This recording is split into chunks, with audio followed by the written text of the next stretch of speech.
tonight, the church in Cameroon takes the bull by the horns and calls for an all-Anglophone General Conference.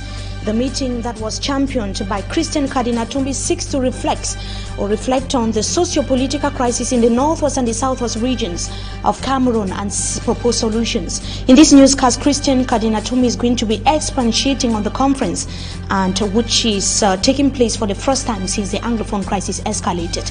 In this newscast as well, we talk about the devastating consequences of floods which hit the country's economic capital Douala and Limbe in the littoral and southwest regions of the country. A child died here in the Douala Free subdivision and 5 lives lost in the town of Limbe. Several others are still declared missing. Plus, we talk about circulation that has practically been perturbed on the National Road Number 3, the road linking Douala to the nation's capital Yaoundé. We'll tell you how and why in this newscast. We shall be right back.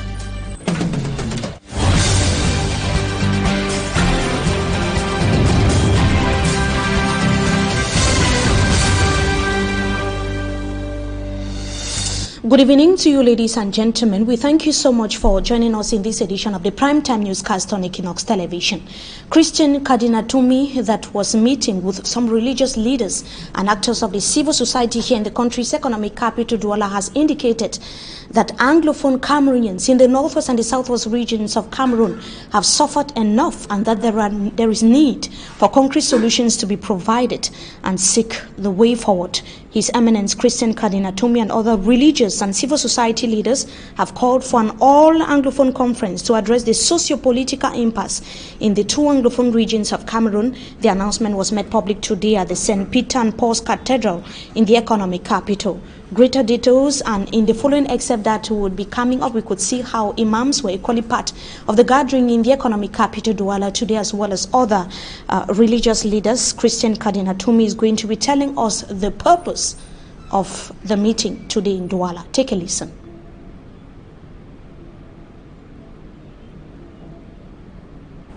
We, his undersigned servants, met in Douala at the invitation of His Eminence Christian Cardinal Tumbi to reflect and pray over the political, social, economic and security situation prevailing in Anglophone Cameroon, that is northwest and southwest regions.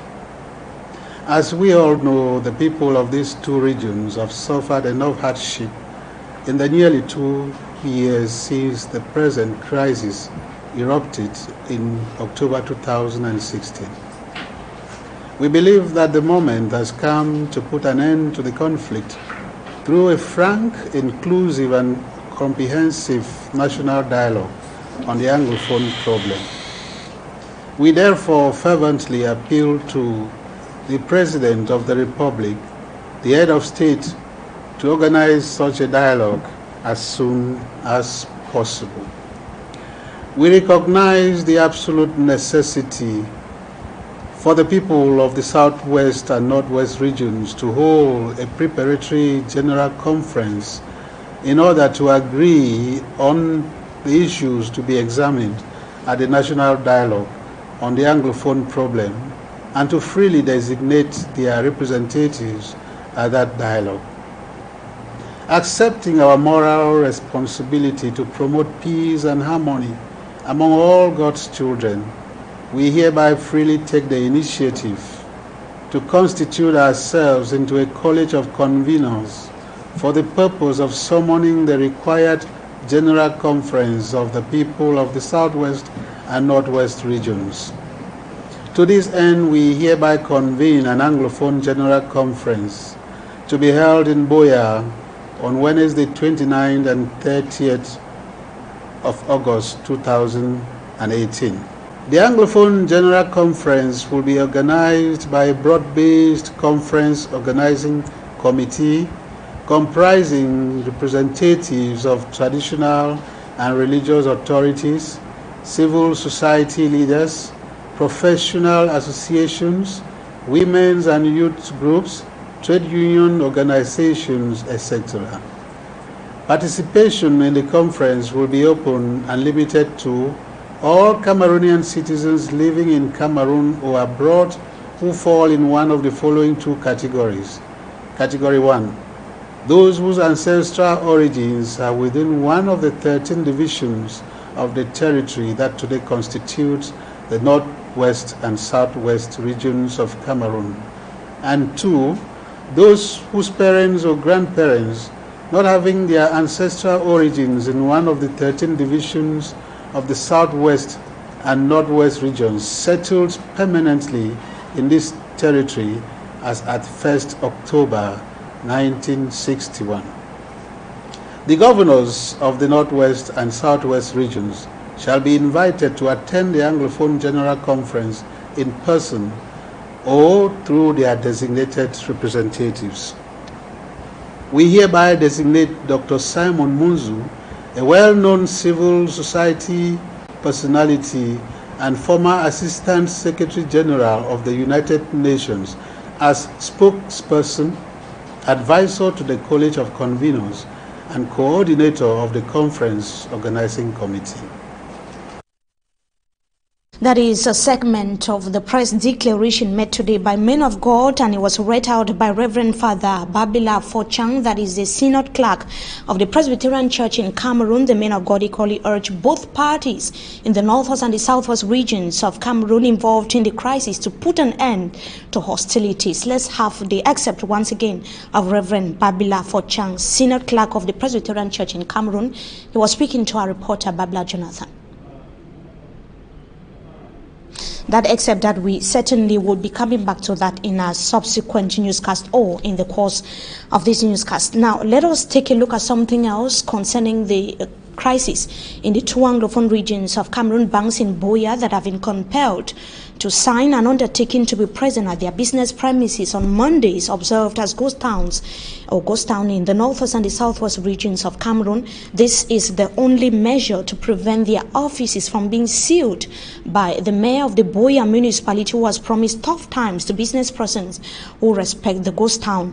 The mayor was speaking to, it was part of the meeting that took place in Djeuya yesterday. Let's have the details in the following report.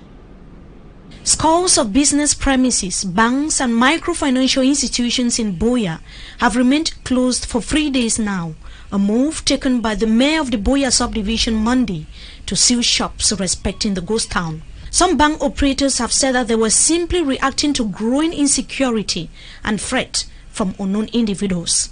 They aired their concerns in a meeting Tuesday with council officials in the town of Djeuya. The 21 attendees at the gathering were told to sign an undertaking attesting their non-respect of the ghost town observed on Mondays in Anglophone Cameroon. The mayor of the Djeuya subdivision has maintained that shops and business persons who opt to stay off commercial activities would have to face serious sanctions. Shop owners at Clark's Quarters and Djeuya Town who stayed at home Monday have not been able to gain access into their business premises, as shops are still bearing the sealing notices put in place by the Djeuya Council. And the mayor of the Djeuya municipality has issued another release today, the 25th of July 2018, insisting that his office will proceed to seal business premises and equally sanction transporters who defy the order and stay at home. On Monday next week, Ghost Town has taken center stage in Djeuya. It should be noted in the past few months, and it simply intensified just a few weeks ago. Let us come back to the excerpt of the important meeting that took place here in the country's economic capital, Douala. The Reverend Father Babla Fochang, synod clerk of the Presbyterian Church in Cameroon, that would be talking about all parties involved in the Anglophone crisis to put an end to hostilities. Take a look or take a listen. Government of Cameroon and the various armed groups that now operate throughout the territory of the northwest and southwest regions to declare an immediate end to military hostilities in these two regions and thus create favorable conditions for finding a peaceful and lasting solution to the Anglophone problem and to ending the Anglophone crisis in our country through dialogue. We pray the government of Cameroon to create favorable conditions for the participation of all qualified individuals in the Anglophone General Conference by discontinuing all criminal proceedings and ordering the release of all persons currently detained in connection with the Anglophone crisis, as well as facilitating the return of persons who have been internally or externally displaced as a result of the Anglophone crisis since October 2016, including those on exile and refugees. We call upon all the people of the Northwest and Southwest regions living at home and abroad to make the sacrifices necessary, even in these difficult circumstances, to attend the Anglophone General Conference massively and thus contribute directly to our collective search for a final, lasting and satisfactory solution to the Anglophone crisis in Cameroon. We request public authorities at local, subdivisional, divisional, regional and national levels, as well as the Friends of Cameroon in the international community, to support our initiative and thus contribute to the success of the Anglophone General Conference as a necessary first step towards a national dialogue on the Anglophone problem. Finally, we urge all Cameroonians to continue to pray for peace and harmony in our land. Of the meeting or the press declaration which took place in the city of Douala today. In the second part of this newscast, our guest, who is an actor of the civil society, is going to be telling us the implications of such an outing. And a close to 1-year-old baby girl has died after she drowned in floods at village neighborhood in the Douala Free subdivision following intense rainfall that was this morning. It crumbled business and other activities and led to the collapse of the road in Nyala linking Douala and the nation's capital Yaoundé. Let us take a look at the situation today in the city of Douala, precisely in the Douala Free subdivision, in the following report. Water above knee level and a packed vehicle covered with floods. This is the picture of the Bobongo neighborhood in village Douala Free subdivision, where a 9-month-old baby died early Wednesday as a result of inundations.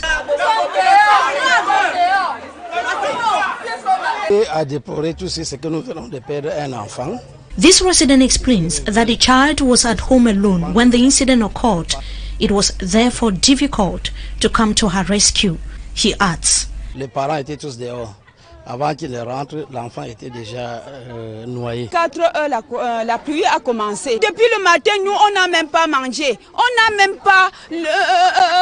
on va faire comment pour partir au marché? It was a long night for inhabitants at village who woke up before dawn to save properties from destruction.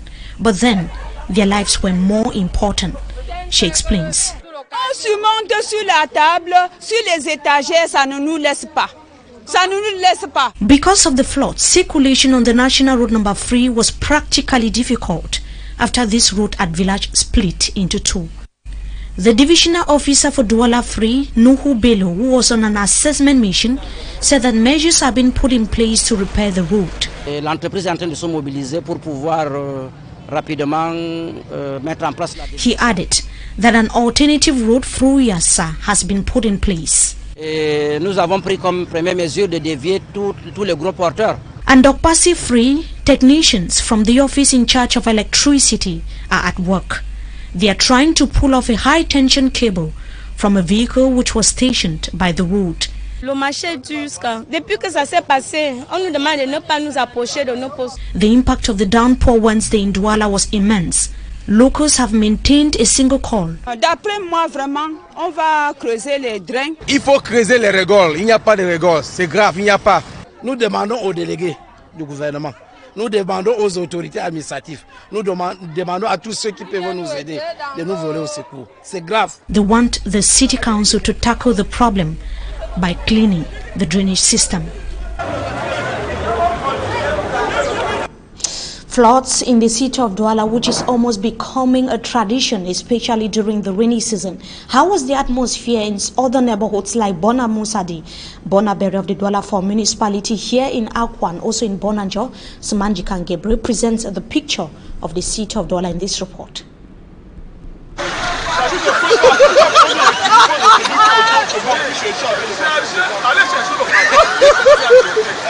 At the Cité des Palmiers roundabout this Wednesday, traffic and all sort of movement was paralyzed as a result of the heavy downpour that visited the economic capital of Douala. Those who have to go to work were blocked, just like other road users. Due to the effects of the heavy downpour, the makeshift bridge constructed along the road also collapsed, causing enormous problems.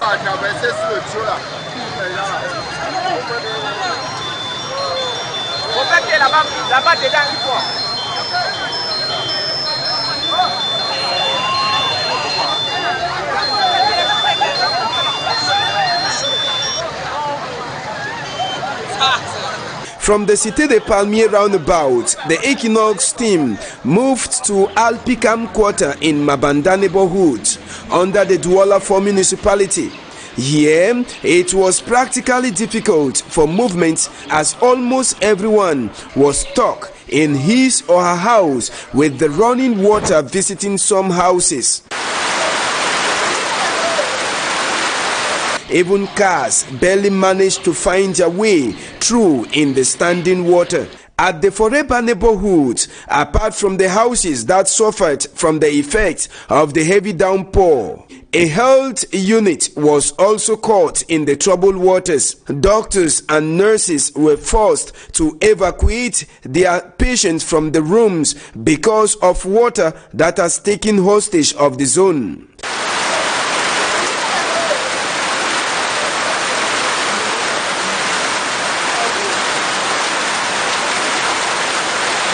An aerial view of Yasa under Douala 3 municipality also depicted the effects of the rain in that part of Douala, as most inhabitants were caught in their houses because of the water that invaded their homes, with several properties of persons destroyed as a result of the downpour. Many are now calling for an urgent solution because Cameroon will be hosting the African Nations Cup at this same period in 2019. Deadly floods in the city of Douala, a similar situation in Limbe, where residents are still suffering the devastating consequences of the downpour that hit the city. That was yesterday. At least 4 corpses are said to have been retrieved from the mud in the Bonjo neighborhood that is in Limbe Free Subdivision. The landslide occurred yesterday after the downpour. It should be noted that in a crisis meeting in Limbe today with the director of the Civil Protection at the Ministry of Territorial Administration, the governor called on the population to respect building norms and stop building on risk zones and waterways.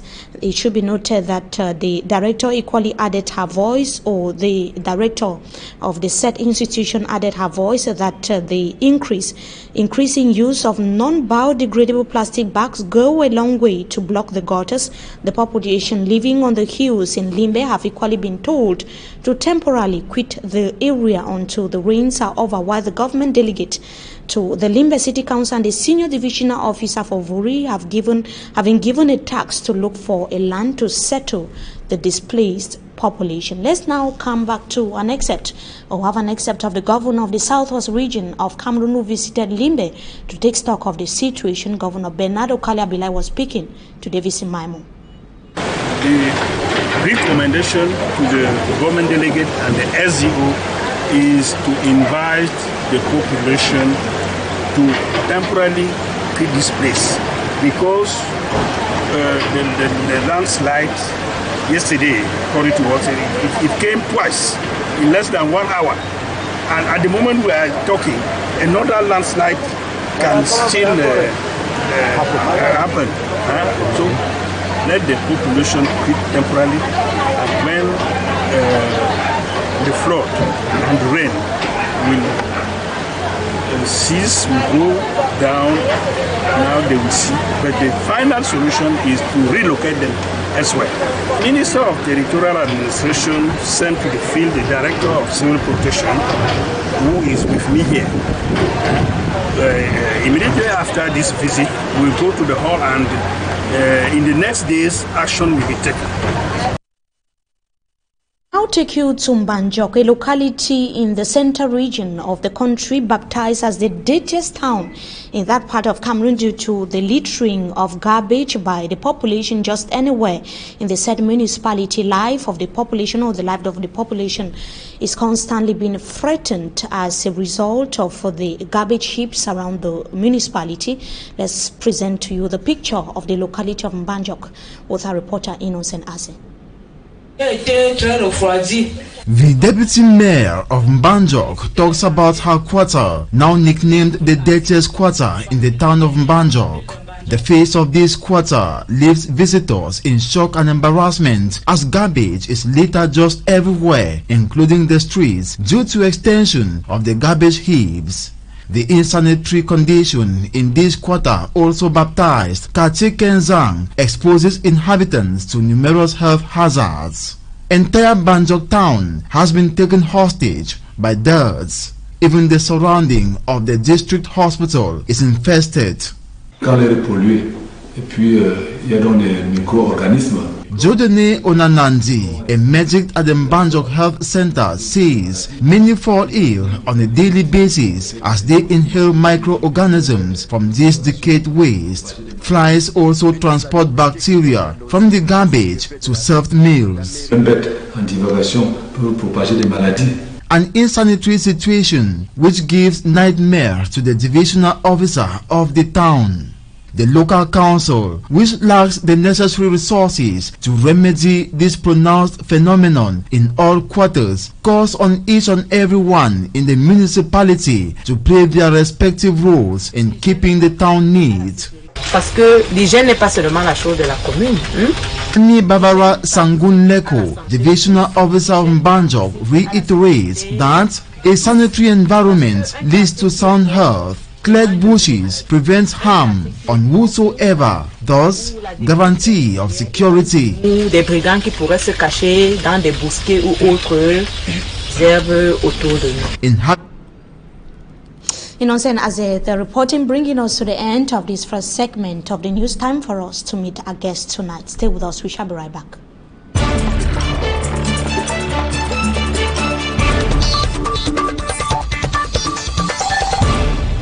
We have been joined tonight by an actor of the civil society, Mr. AGBORTEM, Claude. Good evening to you. Thank you so much for joining us tonight on Talking Point. Good evening with me, and good evening to all televiewers. And it's a pleasure having me once again here in your program. We thank you so much for coming. You have been one of those civil society actors that has been closely following up developments in the northwest and the southwest regions of Cameroon since this crisis escalated. When you take a look at the meeting that was today chaired by Christian Cardinal Tumi, what do you have to say about that? Well, Mimi, I think it is a laudable initiative. We know the situation of the crisis now demands some actions. We have spoken, people have been talking, we need this, we need that. There is time for action, and I think that for the men of God to take the initiative they took today is just something that we all must appreciate and then put our hands together, because the All Anglophone Conference as of now is a necessity. We need to talk among ourselves. So it should be a sigh of relief to the crisis that has been going on for 2 years now. To me, I can say it is the greatest of its actions so far since the Anglophone crisis.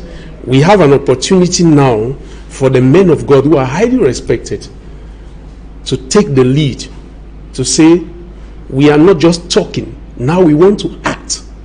And I can see in their letter their intention to gather all Anglophones so that we can talk face to face, because we need that. There is no how we can move ahead without having an Anglophone consensus. And I think that all I can say here is to call on especially the government, the BR regime, to give their 100% support to this gesture of the men of God. Now, the major question is, how is it going to be possible to mobilize some of these Anglophone Cameroonians? You, of course, know that A good number of them are in neighboring Nigeria, others in bushes, others seeking refuge and scared to return to their respective localities because of the hostilities, like you heard from the bishops and the prelates that converge here on the economic capital Douala. How is that going to be possible? Is that not one of the major difficulties that this initiative is going to face? I don't think so. For the men of God to initiate this action, mind you, what we saw today is the umbrella. Beneath, there are some actions that are going on. The Archbishop Emeritus of Douala Archdiocese, the Imam of Bamenda, and the Presbyterian Church must have somehow been carrying out some underground activities, actions, vis-a-vis the government and even with the displaced people, to see that everybody is present on that day. Because this is a necessity, which I think that if all of us see this as the way forward, then we are going to make effort. There must be some sacrifices. First of all, and that is why from their letter, they call on all of us to make sacrifices. All of us, especially the government. Of course. We remember the government should be prepared. International crisis group. Of course. Identify the church, the Catholic Church, as the only reliable institution that can be able to tackle this crisis. Of course. But looking at the fact that prelates, bishops have met on several occasions proposing solutions. Even the bishops of the ecclesiastical province of Bamenda have given a series of recommendations as far as this crisis is concerned. Why is the guarantee that this one could yield some positive fruits? The greatest guarantee is that there is, or I can say there are milestones. A date has been programmed. And I think that the bishops have taken the bull by the horns. This is a challenge now, both to the BR regime and to whoever is involved in this Anglophone crisis. And I think that this action of the bishop is going to expose ourselves.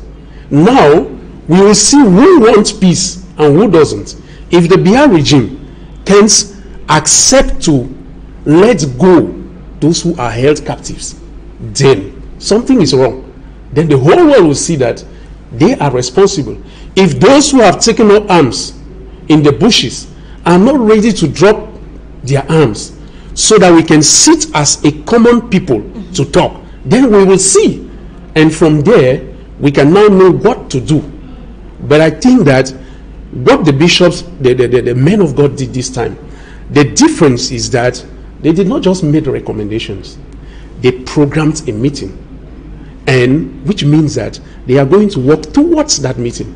And if you don't support that, it means you don't want peace in Cameroon. At a time when those who have been recognized in these English-speaking communities as the leaders are behind bars, others on exile, and possibly not having that possibility to come back to the country, how representative are the attendees going to be? I think that there is still time. Like the men of God recommended in their letter, the government must be ready to make amends and sacrifices. What do you mean by amends? To make amends means to correct some of the errors.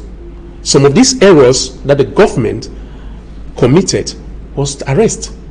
They should be able to let go these guys.